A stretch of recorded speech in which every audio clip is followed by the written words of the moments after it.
আসসালামু আলাইকুম। সবাই কেমন আছেন? আশা করি সবাই আল্লাহর রহমতে ভালো আছেন। আমি আল্লাহর রহমতে খুব ভালো আছি। Welcome to my channel. আজকে আমরা একটা জলপাইয়ের আচার বানাবো। প্রথমে জলপাইগুলোকে ৪ টা ছুরি দিয়ে একটা জলপাইতে ৪ টা করে ঢাক দাগ কেটে নিলাম। ভালোভাবে একটু ডিপ করে সবকটাতে দাগ কাটানো হয়ে গেছে। এখন আমরা আচারটা বানানো শুরু করব।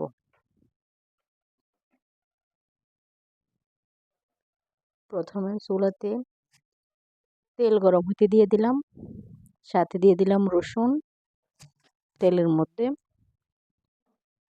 তারপর দিয়ে দিলাম লবঙ্গ, এলাচ, তেজপাতা,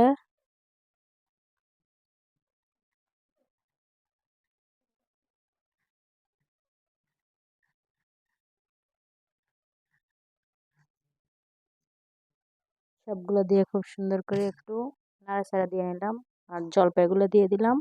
আর এই আচারটা বানাতে জলপাইকে সিদ্ধ করে নিতে হবে না, গোটা গোটা জলপাই কাঁচা অবস্থায় দিয়ে দিতে হবে।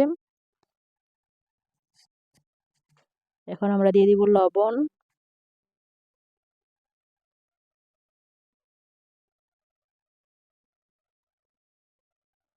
তারপরে দিয়ে দেবো সামান্য মরিচের গুঁড়া। এটা মশলার পরিমাণ কম থাকবে এটাতে। তারপর দিয়ে দিলাম চিনি,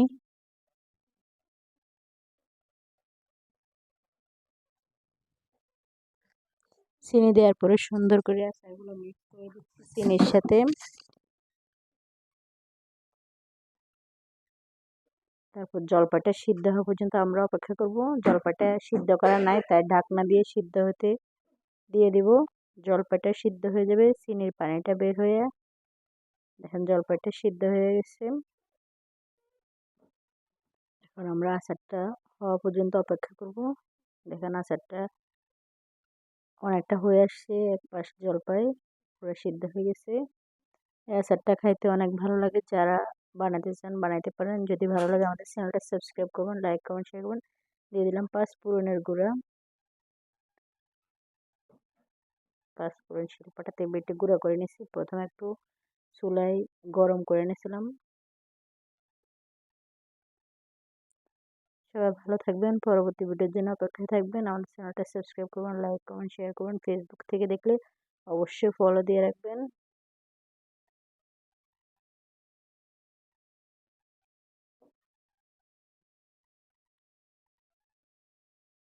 আসসালামু আলাইকুম।